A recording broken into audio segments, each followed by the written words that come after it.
Namaste and welcome you all to the Constitution Day. On 26 November 1949, the Constitutional Assembly adopted the Indian Constitution. The history of making of the Indian Constitution is also the history of India's struggle for freedom from the colonial rule. Our Constitution is the result of the struggles and sacrifices of thousands of our national leaders. On this day, it is our duty to recall the difficulties and challenges that our national leaders had to face and duly acknowledge the laborious work that the members of the Constitutional Assembly have had to put in to give shape to the Indian Constitution.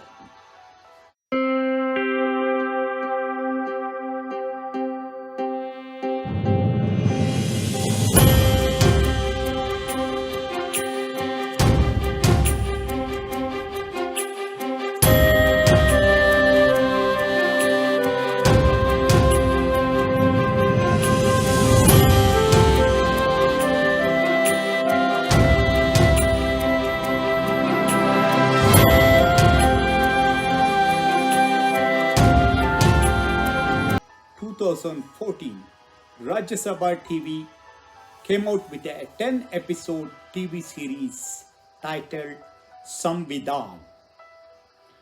Brilliantly directed by Shyam Benegal, ably anchored by Swara Bhaskar, the TV series represented or reenacted the history of Indian Constitution.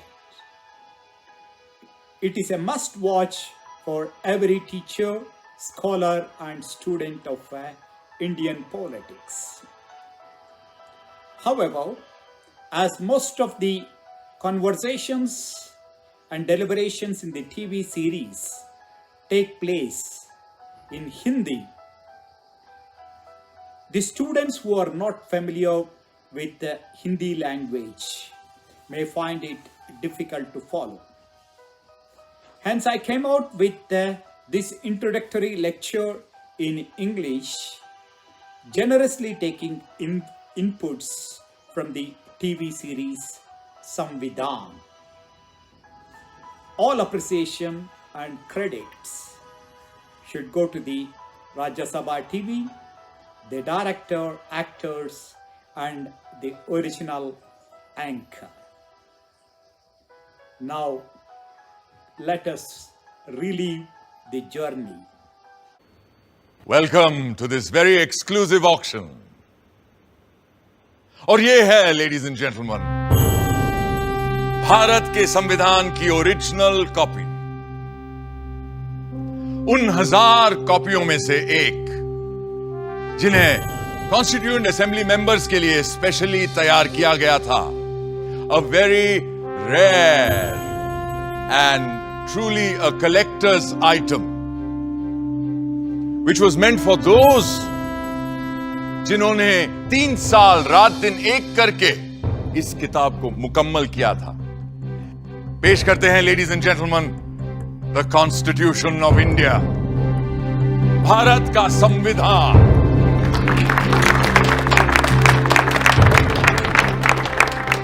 ये कोई आम किताब नहीं, बल्कि प्रतीक है हमारे मुल्क का।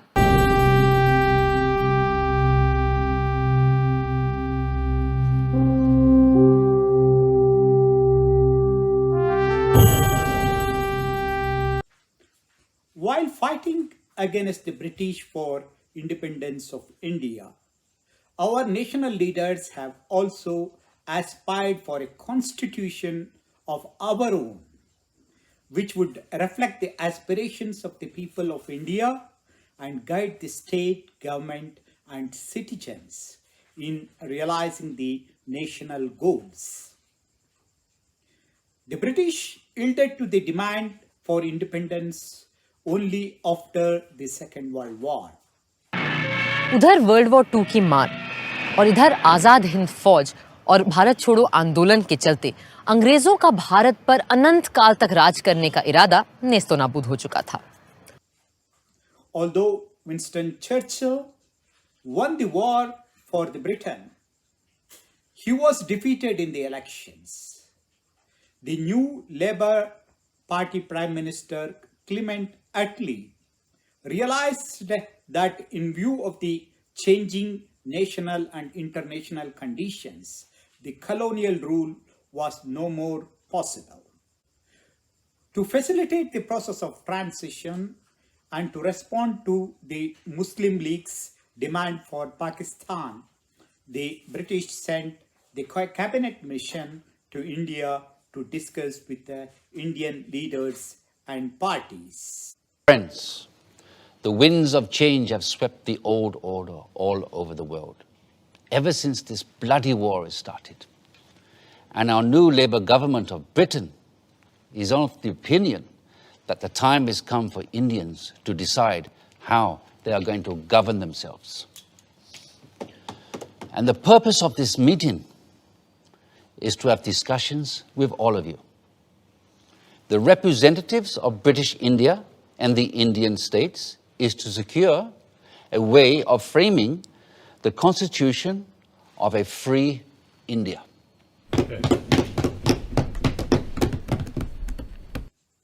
The British realized that its days are numbered. But when it had to leave, it wanted to protect its own colonial interests as far as possible. Hence, it was playing its usual divide and rule policy. United Dominion of India will be given independence as and when the appropriate time comes. In the meanwhile, two constituent assemblies will frame the constitution. One for the Muslim majority provinces, which will be grouped Balochistan, Sindh, Punjab, and Northwest Frontier Province as the first, and Bengal and Assam as the second group. The Hindu majority provinces in the central and southern India will form another group and make their own constitution.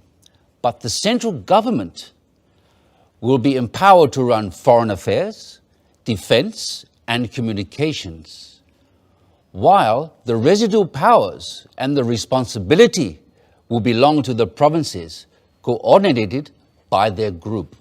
How can you have two assemblies for one nation? Are you suggesting that there will be Hindu constitution and Muslim constitution? And which constitution will be applicable to the central government? But sir, Assam is not a Muslim majority province. Then why? Gentlemen, please, these are only recommendations which have yet to be accepted by the two main parties, that is the Indian National Congress and the Muslim League, whose working committees are going into details of this plan, and there is no need for us to add anything more at this moment. Thank you. The Muslim League's demand for Pakistan intensified, and there was communal flare-up in 1946 in different parts of British India. Gandhi was upset and went to Noakhali to douse the communal passions.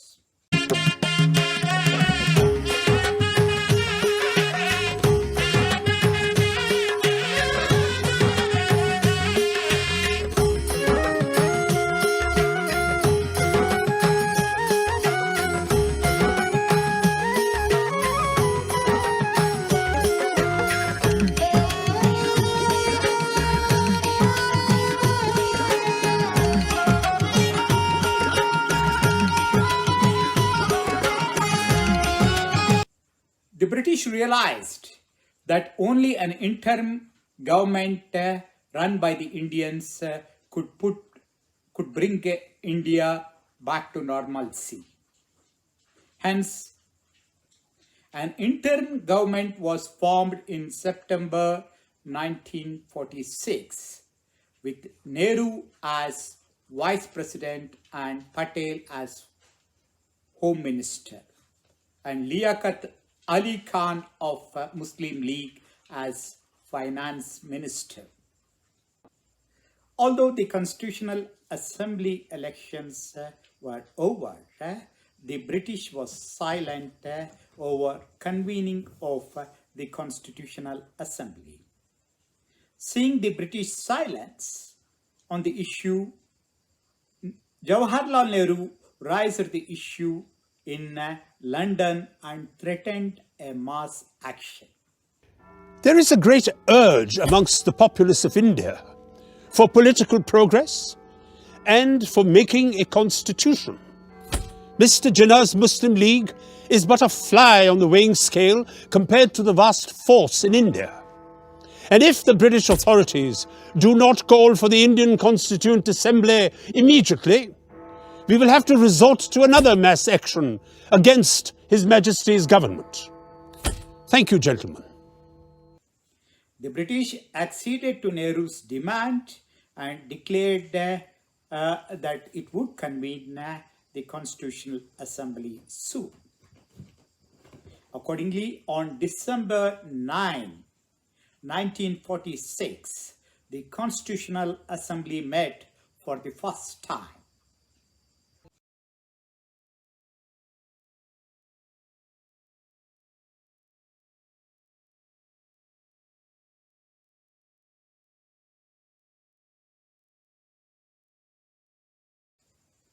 Let us now see how the Constitutional Assembly was constituted.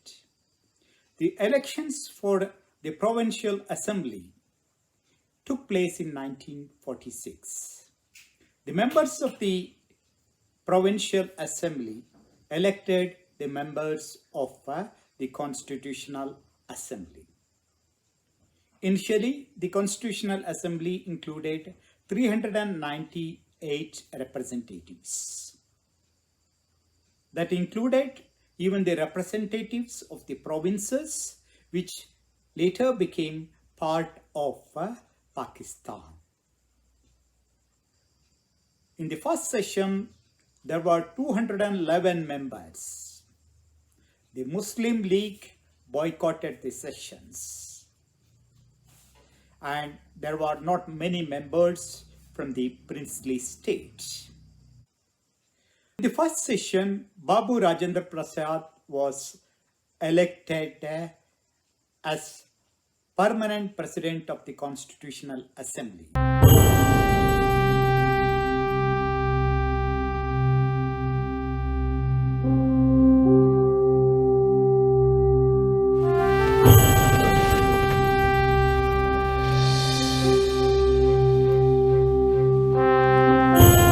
Hip hip!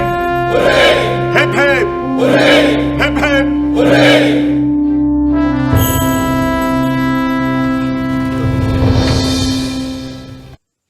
In his first talk, Rajendra Prasad invoked the need for overcoming the communal passions and promised that as president, he would discharge his duties impartially. Nothing is more valuable than the freedom to be free. Let us hope and pray that as the result of the labors of this Constituent Assembly, we shall have achieved that freedom, and we shall be proud of it. On 13th December 1946, Jawaharlal Nehru moved the resolution explaining the aims and objectives of the Constitution. Subsequently, what Nehru said became part of the preamble of our Constitution. Listen to what Nehru initially said. The resolution that I am placing before you defines our aims and describes an outline of the plans and points to the way which we are going to tread. The resolution that I place before you is in the nature of a pledge, and I hope the House will pass this resolution which is of a special nature. I beg to move, 1. This Constituent Assembly declares its firm and solemn resolve to proclaim India as an independent, sovereign republic. 2. Wherein shall be guaranteed and secured to all the people of India justice, social, economic, and political, equality of status, opportunity, and before the law, freedom of thought, expression, belief, faith, worship, vocation, association, and action. Discussion on the aims and objectives was, however, postponed as the Muslim League members were not present. The Assembly thought that the Muslim League members would join soon and then they can discuss the objectives and aims in greater detail. Shyam Mukherjee was critical of this postponement. If this resolution is postponed, what guarantee is there that the Muslim League will come and attend the sessions? My charge is that the Muslim League has been encouraged by the attitude of the British to imagine that if it does not come, it may be able to veto the final decision of the Constitutional Assembly. Muhammad Ali Jinnah, the leader of the Muslim League, was playing communal politics. He was not forthcoming on the question of Muslim League's participation in the Constitutional Assembly. At that juncture, in England, Winston Churchill added fuel to fire by stating that the Constitutional Assembly was constituted of only Hindu members and it did not represent the will of all people of India. Countering Churchill's observations, Babu Rajendra Prasad gave a befitting reply in the Constitutional Assembly. London के house of Commons में अभी पिछले दिसंबर में mister Churchill ने फरमाया कि हमारी ये संविधान सभा भारत के केवल एक धर्म के लोगों की नुमाइंदगी करती है। उन्होंने ये भी कहा कि ये असेंबली सिर्फ हिंदुओं की एक सभा है और साथ में उन्होंने ये सवाल भी उठा दिया कि whether this meeting of caste Hindus in Delhi can be regarded by the government as the constituent assembly at all. इस किस्म के बयान ना सिर्फ तथ्यों के बिल्कुल विपरीत हैं बल्कि गलत और भ्रामक बातें भी फैलाते हैं और इसी वजह से मैं ये जरूरी समझता हूं कि आज हम यहां सच को सामने रखें और सच ये है कि इस प्रिलिमिनरी सेशन में 296 मेंबर्स में से 210 ने इस संविधान सभा में हिस्सा लिया और इन 210 मेंबरान में से 155 Hindu, 30 scheduled caste, 5 Sikh, 6 Indian Christians, 5 backward tribes के नुमाइंदे, 3 एंग्लो इंडियंस, 3 पारसी और 80 में से 4 मुसलमान भी शामिल रहे हैं। सबसे बड़ी कमी मुस्लिम लीग के सदस्यों की रही है और हम सबको इस बात का बेहद अफसोस है। लेकिन जो संख्याएं मैंने गिनाई हैं उनसे यह साफ जाहिर हो जाता है कि इस असेंबली को सिर्फ एक मेजर कम्युनिटी का नुमाइंदा बताना या सिर्फ हिंदुओं की सभा कहना तथ्यों के साथ सरासर खिलवाड़ है। Pressure on the Constitutional Assembly started building up from different quarters. Apart from the Muslim League, the princely states were also making their own demands. Meanwhile, Attlee made a dramatic announcement stating that in view of the contentious claims of different parties, the government was appointing Lord Mountbatten as new viceroy to address the contentious issues and pave the way for smooth transition. Mahatma Gandhi advised Jawaharlal Nehru and Sardar Vallabhbhai Patel to reconstitute the government and ensure that the cabinet includes members from all religions and castes. Despite the ideological differences, Mahatma Gandhi insisted on taking the services of Dr. Ambedkar in framing the Indian Constitution. एक और बात का ख्याल रखना होगा आपको। 14 में से 7 लोग ऐसे हों जो कांग्रेस के ना हो,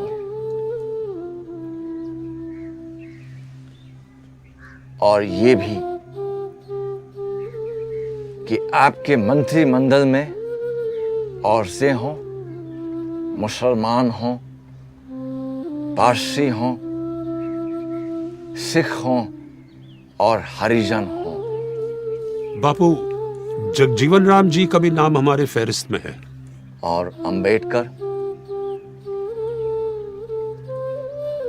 वो मेरा पुराना विरोधी है, पर यह बात भी सच है कि संविधान और कानून के बारे में जितना वो जानता है, शायद कोई जानता हो पूरे देश में। और अगर आपने अंबेडकर के ज्ञान और अनुभव का फायदा नहीं उठाया, तो नुकसान उसका नहीं, हिंदुस्तान का होगा। Lord Mountbatten started negotiating with all parties.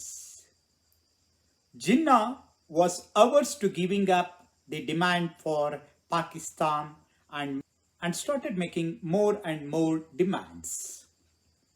The leaders met in Shimla to explore a compromising formula. But even Gandhi failed to convince Jinnah to give up the demand for Pakistan.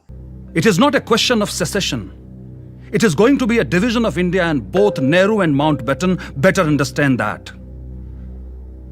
Otherwise, I'm going to call for another direct action day. Later, to preserve the unity of India, Mahatma Gandhi proposed that Jinnah be made the Prime Minister of India, wanted the Congress to allow him to form the government. But Nehru and Patel were averse to appeasing the Muslim League and accepted the proposal for the partition. Gandhi felt dejected and withdrew. Viceroy Mountbatten ने radio पर वो शब्द बोले जिन्होंने देश के नक्शे को ही नहीं, न जाने कितने दिल, घर, परिवार और जिंदगियों को भी काट डाला। To my great regret, it has been impossible to obtain agreement either to the cabinet mission plan or any other plan that may preserve the unity of India. But there can be no question of coercing of any large area in which one community has a majority to live against their will under a government in which another community has a majority. And the only alternative to coercion is partition. Partition of India, partition of Punjab and Bengal. Decision was taken as to which parts of India would go to Pakistan and which will remain with India. The proposal for participation heightened the communal tensions. In the midst of these tensions, the Constitutional Assembly met again. This time, the Muslim League leaders from those parts of British India which would remain in India also joined the Constitutional Assembly. Members who have not yet presented their credentials will now do so and sign the register. Haji Abdul Sattar Ishaq Seth from Madras. Sir, I would like to raise a point of order. Does the honorable member, Mr. Haji Abdul Sattar, still subscribe to the two-nation theory? This is not a point of order. It is a question of the right of the member elected to the Constituent Assembly, and I cannot prevent any elected member from signing the register. You may go ahead, please. Further on the list, B. Pokar Sahab Bahadur, Madras. Mahmud Ali Beg Sahab Bahadur, Madras. Maulvi Syed Mohammad Saadullah, Assam. Dr. B.R. Ambedkar, Bombay. Dr. Ambedkar had to get re-elected from Bombay constituency as his earlier constituency in Bengal then became part of the proposed Pakistan. When some members doubted the credibility of the Muslim League members, Dr. Munshi defended and said that these members would also work as Indians and there was no need to doubt their integrity. हमारे दरमियान मुस्लिम league के नुमाइंदे भी उपस्थित हैं। मुझे पूरा विश्वास है कि वो भारत के देशभक्त और कानून का पालन करने वाले नागरिक की हैसियत से यहां रहेंगे और संविधान रचने में पूरी तरह हमारी सहायता भी करेंगे ताकि उनकी माइनॉरिटी को इस देश में एक सम्मानित स्थान मिले।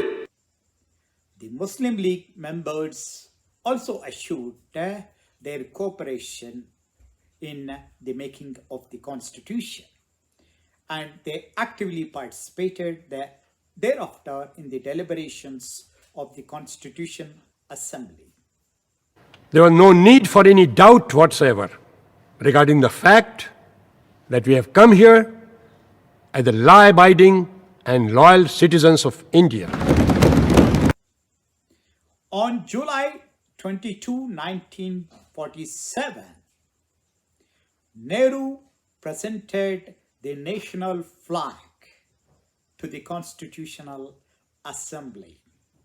It is my proud privilege to move the following resolution. Resolve that the national flag of India will be horizontal tricolour of deep saffron, white, and dark green in equal proportions.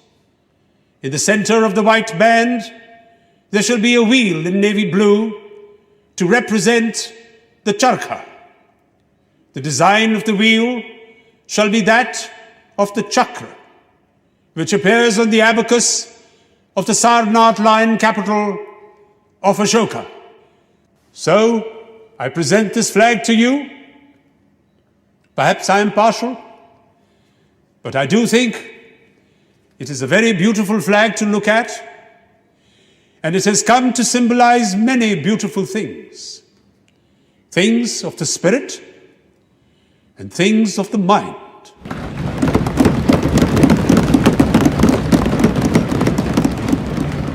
I now present to you not only the resolution, but the flag itself. One in silk and one in cotton.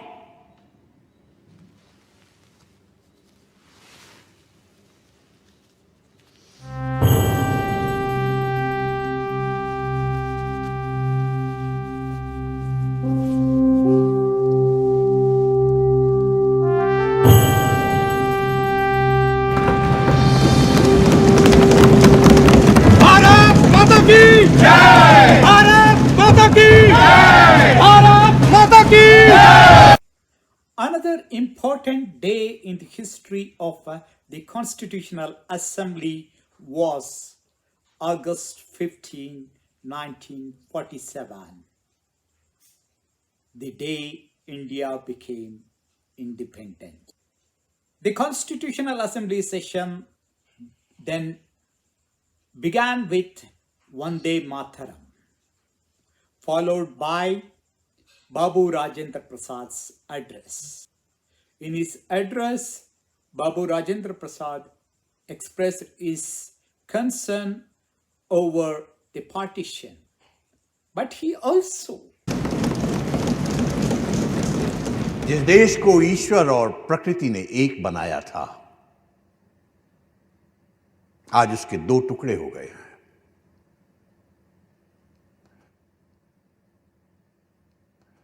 मुझे यह कहना पड़ता है कि इस बंटवारे से हमारे दिलों में दुख है, मगर इसके बावजूद हम आपकी और अपनी तरफ से पाकिस्तान के लोगों को अपनी नेक नियति, उनकी तरक्की और कामयाबी के लिए अपनी सदिच्छा और सद्भावना प्रकट करना चाहते हैं। expressed best wishes for Pakistan. The assembly then remembered the sacrifices of all those people who fought for independence. अब इसके बाद मेरा प्रस्ताव है कि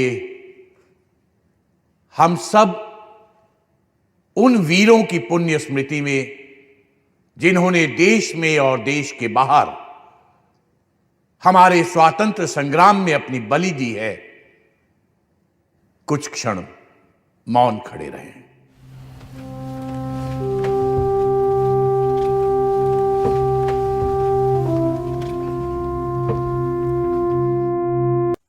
Then the session was followed by Nehru's speech.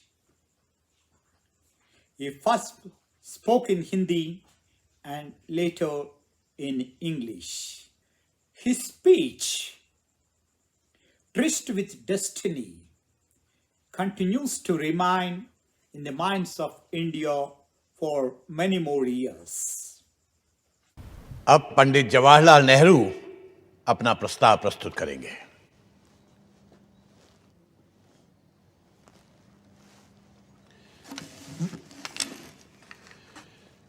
सदर साहब, कई साल हुए जबकि हमने किस्मत से एक बाजी लगाई थी, एक इकरार किया था, प्रतिज्ञा की थी।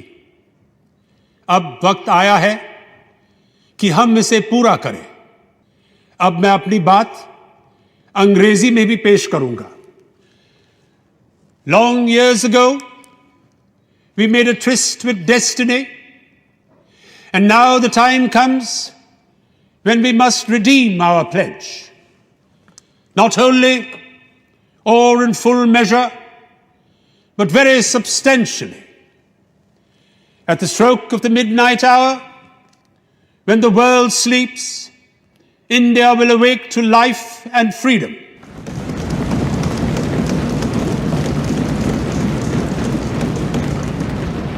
A moment comes, which comes but rarely in history, when we step out from the old to the new, when an age ends, and when the soul of a nation long suppressed finds utterance. It is fitting that at this solemn moment, we take the pledge of dedication to the service of India and her people, and to the larger cause of humanity. The members took pledge at 12 midnight. We have resolved, as the clock strikes 12, we shall take the pledge.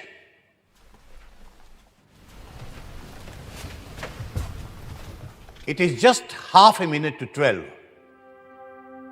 I am expecting the clock to strike 12. Sucheta Kripalani came with national flag, and there were slogans of Vande Mataram and Jai Hind all around. Shrimati Hansa Mehta will now present the national flag on behalf of the women of India.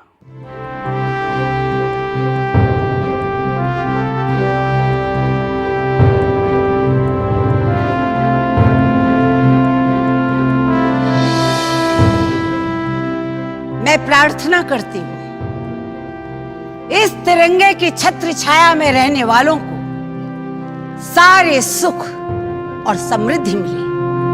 जय हिंद, जय हिंद, जय हिंद, जय हिंद, जय Hind.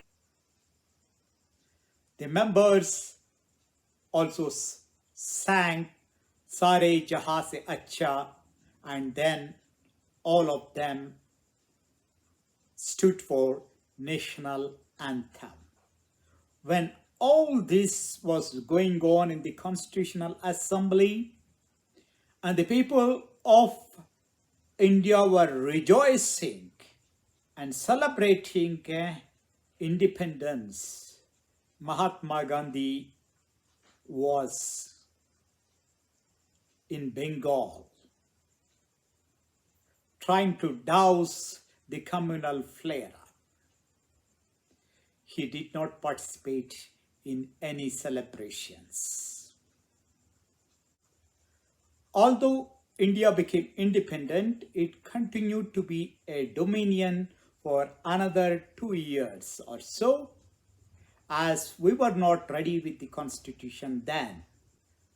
The partition compelled India to reorganize the Constitutional Assembly. On 29th August 1947, a drafting committee was constituted with Dr. B.R. Ambedkar as its chairman. The Constitutional Assembly formed the committees and subcommittees on various issues. The recommendations were ably compiled by the drafting committee under the chairmanship of Dr. Ambedkar and then placed for further discussions.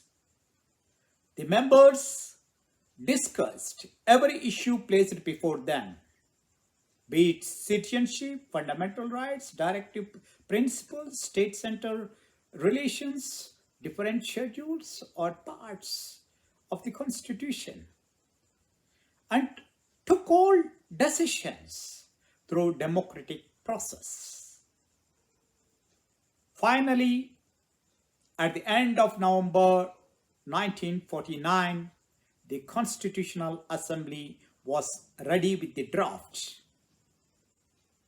The members met on November 26, 1949 to discuss the preamble of the Indian Constitution.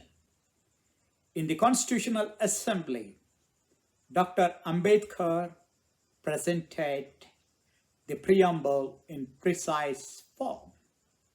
We, the people of India, having solemnly resolved to constitute India into a sovereign democratic republic and to secure to all its citizens justice, social, economic, and political, liberty of thought, expression, belief, faith, and worship, equality of status and of opportunity, and to promote among them all fraternity, assuring the dignity of the individual and the unity of the nation. In our Constituent Assembly, this 26th day of November 1949, do hereby adopt, enact, and give to ourselves this Constitution. After Ambedkar's presentation, There were lively discussions in the assembly on the preamble. Many suggestions and amendments were put forward. Dr. Ambedkar replied to all these comments, suggestions, and proposals and defended the preamble. Later, the House unanimously passed the preamble, and it is how preamble became a part of the Indian Constitution. The efforts of Dr. Ambedkar were acknowledged by the members of the Constitutional Assembly.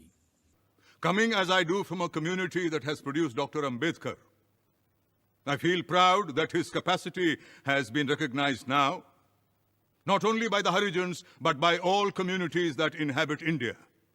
At one time, dogs and swine might enter the sacred precincts of temples, but the shadow of an untouchable was considered a great abomination. I feel proud, sir, that by the Article 29, that slur has been removed away. In conclusion, I may, on behalf of the members of the Harijans that are present in this House and of Harijans outside, assure you and the August Assembly and the government that we Harijans... Sir, do we not represent the Harijans? We come under the special label of Harijans, sir. On behalf of the Harijans, I may assure you and the future government of India that the Harijans to the last man will uphold the constitution that has been passed by the Constituent Assembly and work it to the very letter and spirit. However, there were also some critics who were not happy with the outcome of the Constitutional Assembly. One such member even called the drafting committee as the drifting committee. Mr. President, sir, so far as this Constitution is concerned, the greatest wonder is that we have finished it. The greatest defect with the drafting committee, however, was that their minds were continually changing. In fact, these changes were so apparent and so persistent and almost of such daily occurrence that these have resulted in many contradictions. I should submit that the Constitution is so badly drafted that it will be a lawyer's paradise. I suppose I must come to a close. I owe some apology to this House for criticizing the drafting committee in this manner. But thanks are also due to the drafting committee for the troubles that they have been put. Dr. B.R. Ambedkar, in his last speech in the Constitutional Assembly, responded to all those who appreciated and criticized the work of the drafting committee.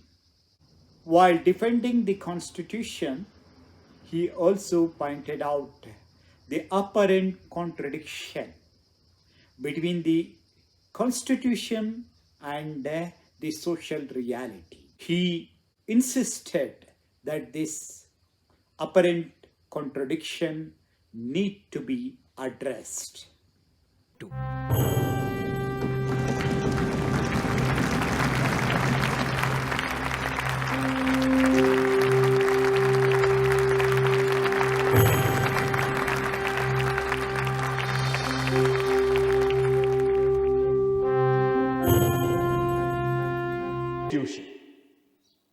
Mr. Naziruddin Ahmed has coined a new name for the drafting committee. He calls it a drifting committee. Mr. Naziruddin must no doubt be pleased with his hit, but he evidently does not know that there is a difference between drift without mastery and drift with mastery. If the drafting committee was drifting, It was never without mastery over the situation. It was not merely angling with the off chance of catching a fish. It was searching in known waters to find the fish it was after.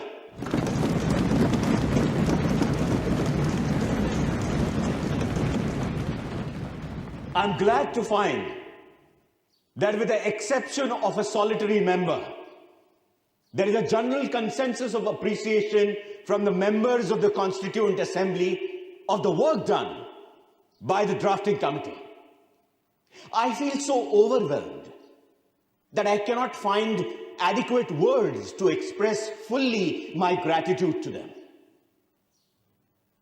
I came into the Constituent Assembly with no greater aspiration than to safeguard the interests of the scheduled castes.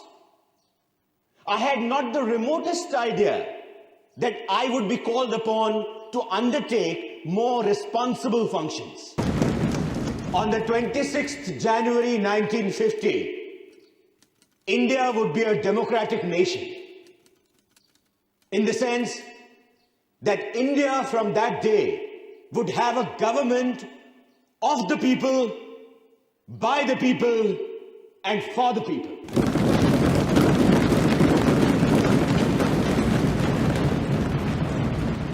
A thought comes to my mind. What would happen to her democratic constitution? Will she be able to maintain it, or will she lose it again? If we wish to maintain democracy not merely in form, but also in fact, what must we do? The first thing in my judgment we must do is to hold on to constitutional methods of achieving our social and economic objectives.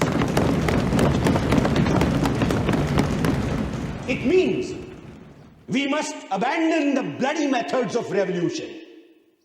It means that we must abandon the method of civil disobedience, non-cooperation, and satyagraha. Where constitutional methods are open, there can be no justification for these unconstitutional methods. These methods are nothing but the grammar of anarchy. And sooner they are abandoned, the better for us. The second thing we must do is to observe the caution which John Stuart Mill has given to all who are interested in the maintenance of democracy. Namely, not to lay their liberties at the feet of even a great man, or to trust him with power which enables him to subvert their institutions. This caution is far more necessary in the case of India than in case of any other country. For in India, bhakti, or what may be called the path of devotion or hero worship, plays a part in its politics unequaled in magnitude by the part it plays in the politics of any other country in the world. The third thing we must do is not to be content with mere political democracy. These principles of liberty, equality, and fraternity are not to be treated as separate items in a trinity. Liberty cannot be divorced from equality. Equality cannot be divorced from liberty. Nor can liberty and equality be divorced from fraternity. On the 26th of January 1950, we are going to enter into a life of contradictions. In politics, we will have equality. And in social and economic life, we will have inequality. In politics, we will be recognizing the principle of one man, one vote, and one vote, one value. In our social and economic life, we shall, by reason of our social and economic structure, continue to deny the principle of one man, one value. How long shall we continue to live this life of contradictions? How long shall we continue to deny equality in our social and economic life? If we continue to deny it for long, we will do so only by putting our political democracy in peril. We must remove this contradiction at the earliest moment, or else those who suffer from inequality will blow up the structure of this political democracy so laboriously built up by this assembly. After his address, the draft constitution was put to vote. The members with one voice said A, approving the constitution. Then started the slogans and the joyous celebrations. It now remains to put the motion moved by Dr. Ambedkar to the vote of the House. The question is that the constitutions settled by this assembly be passed.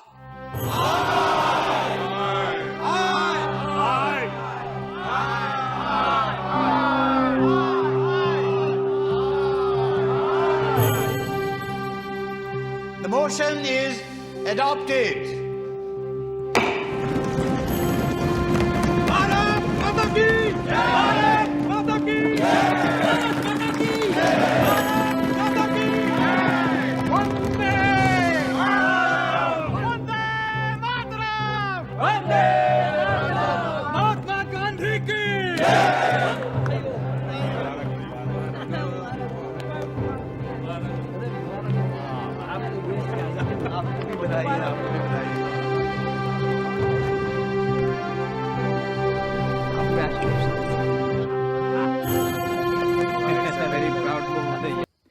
The day ended with the core committee members signing the Constitution of India.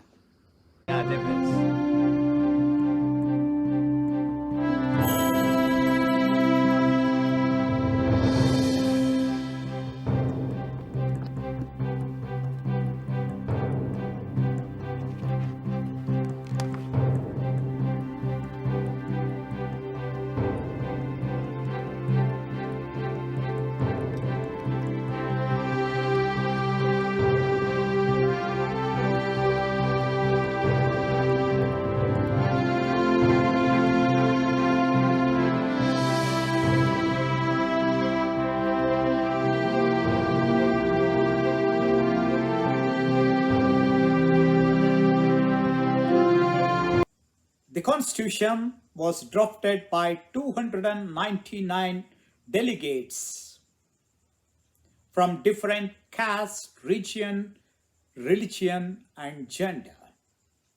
These delegates sat over 114 days, spread over 3 years, and discussed what the Constitution should contain and what laws should be included. The last meeting of the Constitutional Assembly was held on 24 January 1950, where all the members of the Constitutional Assembly signed the Indian Constitution, which had 395 articles, 8 schedules, and 22 parts. And 2 days later, on 26 January 1950, the Constitution of India came into force and India became a republic.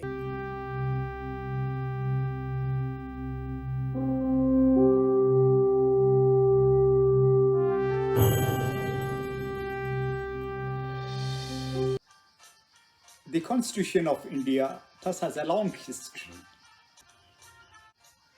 Indian Constitution is not just a book. It is a vision and dream of our national leaders who fought for independence. The assembly had members with varied ideological spectrums representing varied political and social interests. It is their hard work which gave to India a liberal constitution with welfare orientation. True, in 75 years of independence, India made substantial progress in some fields. But many of the aspirations of the constitutional makers are not yet realized.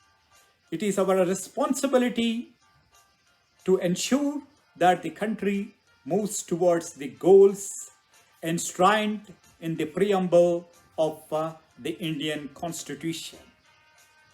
Thank you very much. Jai Hind.